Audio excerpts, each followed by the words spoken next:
Hello, welcome back to the show. Today we are talking about NBA free agency, explaining the details of a lot of terms you probably don't understand. So let's talk about the 4 types of NBA free agents. Let's start with what they call unrestricted free agents. An unrestricted free agent is a free agent that is at the end of his contract and can play for any team that he desires. No questions asked. Put more simply, a true free agent. But there are 2 types of unrestricted free agents. There is the type with bird rights, and then there is the type without bird rights. First, I'm going to tell you what bird rights are and what they enable a team to do. And then I'm going to tell you what makes a team have a player's bird rights. And if you want more details, I actually have a video on bird rights. Bird rights allow a player's current team and only his current team re-sign him and go over the salary cap. If the player does not sign with his current team and signs with a different team, that different team has to sign him with cap space. They cannot go over the cap with that contract. Let's take a hypothetical example that could happen this summer. Kyrie Irving right now is an unrestricted free agent. He is not under contract right now. The Dallas Mavericks have his bird rights though, meaning that the Mavericks can sign Kyrie and go over the salary cap. But let's say Kyrie doesn't want to sign a deal with the Dallas Mavericks. He wants to go play for the Clippers, and the Clippers want him to go play for them. Too bad, the Clippers are over the salary cap, and they have no cap space to sign Kyrie Irving. Right now, the Clippers are wildly over the salary cap, and they can't sign any free agents. Sorry, Kyrie, you're stuck in Dallas. Wait a minute, he's not stuck in Dallas because of a loophole. This loophole is called a sign-in trade. A sign-in trade is exactly what it sounds like. The Mavericks would sign Kyrie to a new deal. Yay, hunky-dory, Kyrie stays a Maverick. Wrong. As soon as the ink dries on that contract, the Mavericks immediately trade him to the Clippers, letting the Mavericks exercise their bird rights on Kyrie Irving, and the Clippers ultimately acquiring Kyrie in a trade, not free agency. The Mavericks would literally be writing the contract for Kyrie on behalf of the Clippers. But why would the Mavericks do this? Why would they use their bird rights to help a competitor sign a player that they wanted? It's because the Clippers would give the Mavericks something in return. The Clippers would probably give them a couple players because the salaries have to match going in and out. These players would definitely not be as good as one Kyrie Irving, but they would also get a little bit of an extra gift. The Clippers would throw in some of their draft picks. So the Mavs wouldn't get to keep Kyrie, but they would get a nice little consolation prize of a future first-round pick or maybe a Bones Highland contract. Sign-in trades are always mutually beneficial for both teams. Otherwise, one team wouldn't do it. The common enemy in a sign-in trade is the salary cap. Both teams don't like each other, but they can come together and unite to say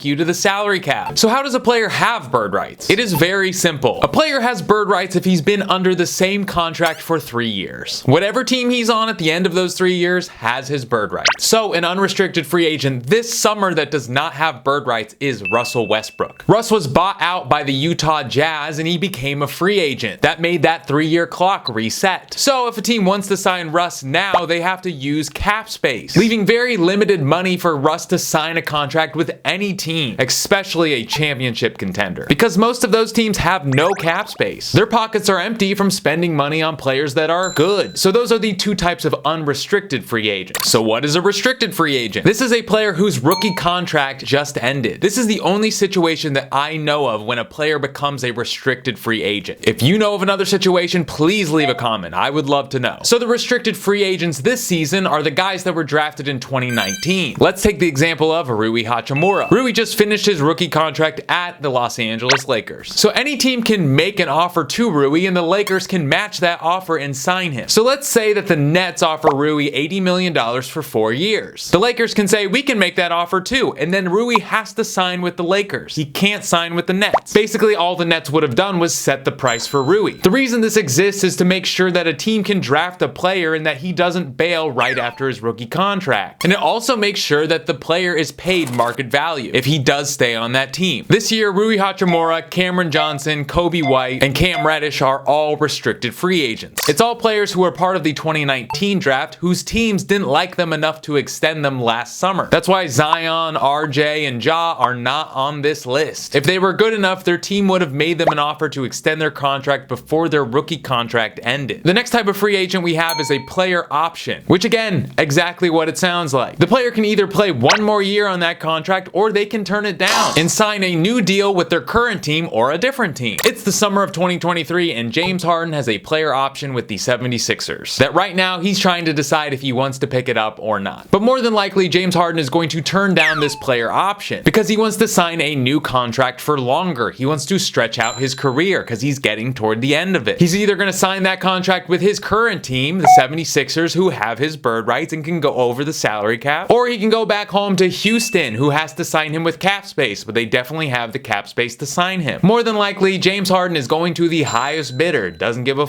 who has bird rights or not. Fred VanVleet this summer had a player option that he turned down. It was for $21 million with the Toronto Raptors, which means two things. The Raptors didn't offer Fred a contract to his liking. The Raptors are done with Fred VanVleet, and Fred thinks he's worth more than $21 million.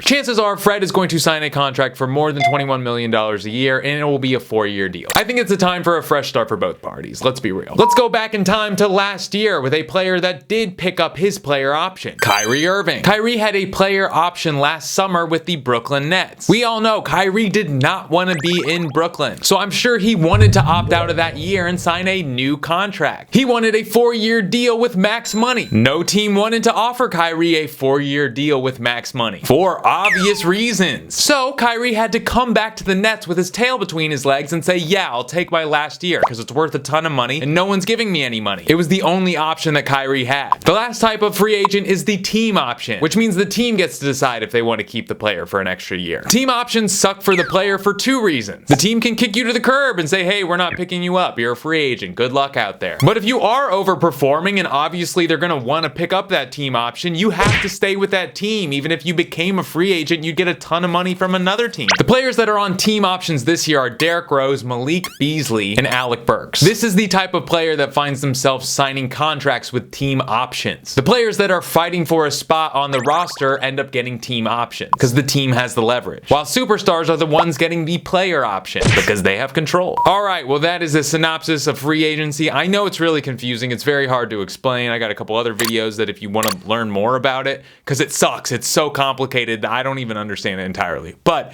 thank you for being here. I appreciate it. Like the video if you remember, subscribe, do all that. Be good to your mothers. Eat a corn dog because it's summer.